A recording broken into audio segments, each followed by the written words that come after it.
You ever been in a situation like this where the team kind of blows back-to-back big leads like that? Not that I remember.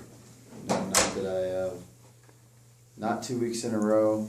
You know, I think it's a little bit of two-phase. I think one, our guys have done a great job. Our assistant coach has done a great job of preparation. I think we've really prepared for games, had a great plan, went in there, we're ready to play right off the bat, and that's why we've gotten the leads. And you know, for that, I applaud them. You know, I applaud them. I applaud the assistant coaches. You know, you warming up in that game looking at South Alabama's players, and they look like a SEC team talent-wise. You know, so that part of it, you applaud them a ton. You know, and then just some. You know, we just in the second half.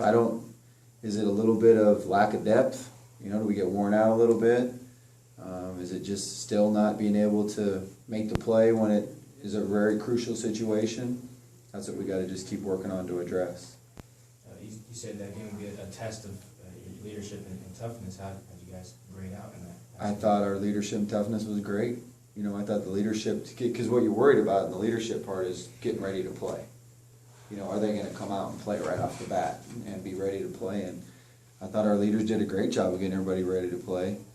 You know, I thought our toughness was good. Our guys played tough in that game. We didn't turn down hits. Our physicality was great. Where we killed ourselves was, you know, a couple of huge plays we give up in special teams, and then just here and there where we don't.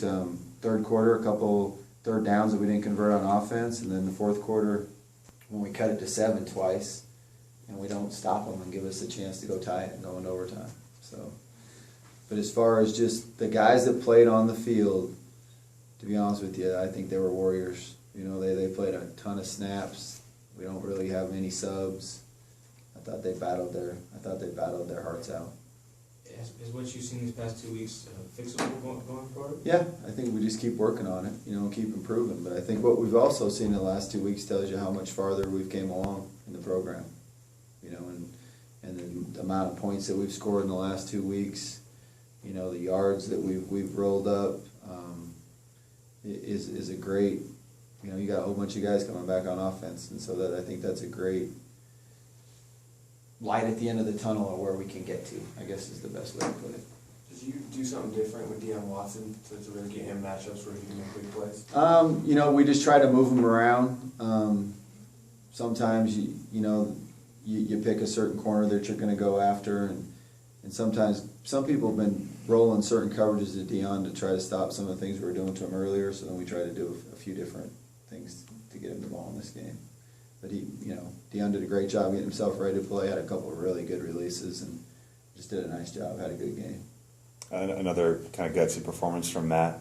A great performance from Matt, you know. I mean, he's thrown for 300 yards 2 weeks in a row, made big-time runs, and, you know, really, if you went from coming out of fall camp without his top 3 receivers, you know, so I just think certain guys like that, I mean, Quentin Bradley couldn't have played any better.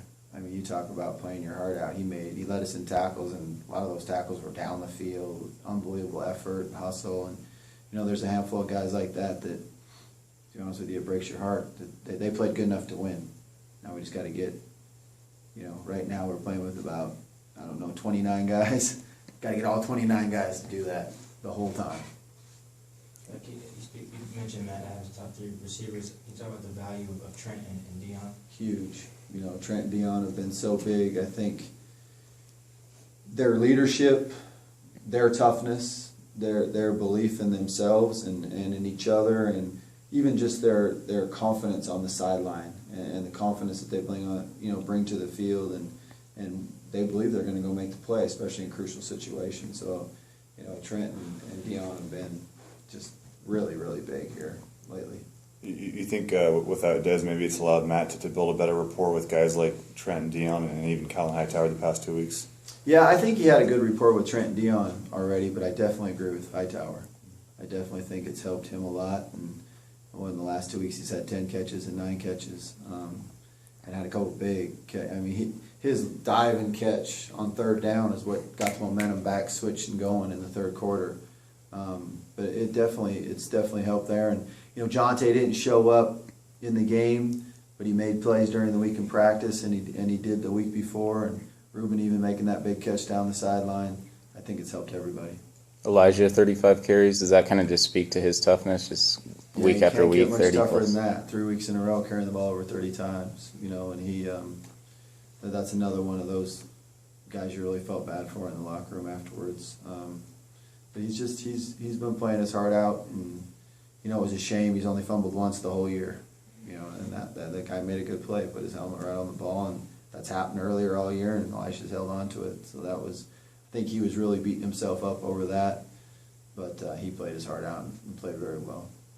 Going back to Trent and Dion, what role does you think their size has played in their effectiveness this season? I think they both got stronger and bigger in the off season.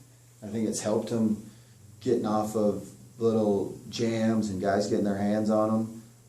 They've lost a little weight here recently. We need to try to get it back up a little bit, but I just think that when they got bigger, sometimes it's hard to convince guys, get stronger and get bigger and you'll get faster. Sometimes guys are worried that when they get bigger that they're going to slow down, but I think by both of those two really working hard to improve their strength, they both got faster this offseason, and I think that's really helped them both. In terms of mismatches against other secondaries, do they pose the... They do. I think where they hurt people is if you put a big linebacker on them, they're faster than them, and then when you put a normal-sized cornerback or safety on them, they're more physical and bigger than them. Is Appalachian State one of those teams you kind of have to be careful with passing the ball just because they do have a guy with 5 interceptions and one of the better secondaries in the conference? Yeah, we got to mix it up on them. If you look at the stats, they lead every category on both sides of the ball. So, that's their boundary corner, number 5. He does a good job. Blair, that's probably the guy that worries you the most, though, 49, the defensive lineman. He's a really good player. 88's a good linebacker. Then offensively, their quarterback and running back. So they got good players all across the board, but you definitely got to know where number 5 is at all times. And he does a good job in zone coverage, tricking the quarterback into thinking a zone's open and then breaking on the ball, and he has really good ball skills and picking the ball off. Well, when did you decide Desmond was going to rejoin the team? That was just something that we had talked about, and we made the final decision on Sunday. We made our statement, and I wish Desmond all the best in the world, and he'll always have a very special place in my heart, and I'll do anything I can for him. But that's where we stand, and that's kind of the end of it. Let's just talk about the guys that are playing now. Did you see maybe a blueprint to beating App State? Maybe in the past 2 weeks. I know they beat Troy, but it took a few overtimes. Yeah, I definitely think you look at the last 2 games, people had a lot more success against them than anyone had up to that point. And, so we've been studying that hard in here. I actually started watching it on the plane ride home. Studied it hard Sunday and Monday and all day today so far. So I think we're coming up with a real good plan. I think we'll have a good plan, and they just got to go out there and execute it. Did Arkansas State do anything specifically that you mimic? Arkansas State defensively was just so physical and ran around, got a turnover for a touchdown. Offensively, they ran the ball really well. Some of the runs that they did, not necessarily, some of their quarterback runs, not necessarily are what we do all the time, but there's definitely some things that you can take from both games that can help us.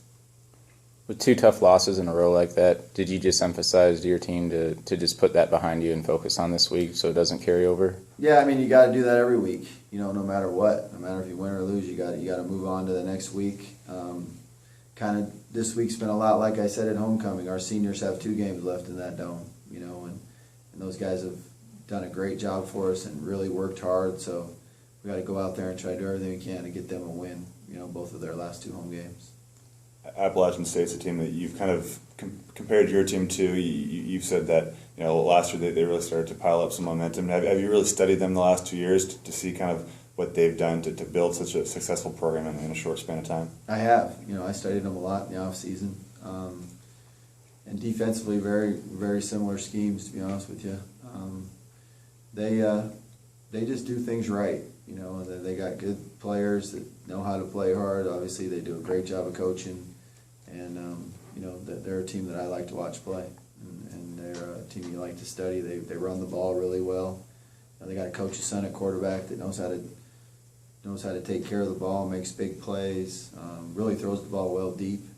Throws the ball deep. He'll run it when he has to, and they just do a lot of good things. You anticipate playing Dave or Jacob at all again this year? Not as of right now, no. Will Dave be eligible for a red shirt? They both would be as of right now, yeah. Although he's a senior, would Jay Sean be as well, just playing 3 games? Could be, yep. You anticipate playing him this year again? Not as of right now either. It's just been some crazy injuries that have lasted forever, unfortunately, and those could all be a positive thing next year, but they really hurt our depth this year. And where it's really showed up is special teams. Jacob was our best special teams player last year by far. Jay Sean was a great special teams player. So some of those guys, you always think about it offense and defense, but it's hurt us both depth on offense and defense, but it's really hurt us in the special teams. Has Dave's status changed since the incident off the field a few weeks ago? Yeah, his status right now, we got to let the legal course take its course, and then he'll be disciplined accordingly. But he can't play right now regardless. But if he could, he wouldn't be until the legal course took its course. It was nice to get Grabsky back out there. It was, and I think he'll be even better this week. I think that first week you come back and you get playing, I think he could really help us this week and hopefully help us more in special teams also. With an offense like that, they have a running back who's almost 1,000 yards. Like you said, the quarterback's only turned it over 7 times. How do you kind of bottle up both the run and the pass against a team like that, or do you just have to kind of hope to limit them? I think you got to stop the run first. That's what they believe in first. You got to stop. They love to run the outside zone with him. They have some nice schemes.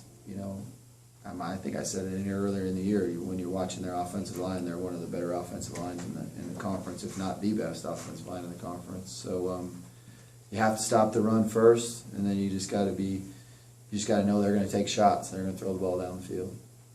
Have you seen your offensive line play better than it has, since you've been here? No, this is the best our offensive line's played. I think Coach Sinkovich has done an amazing job. Those guys just keep improving, week in and week out, and that's a great thing, especially when you got most all of them coming back.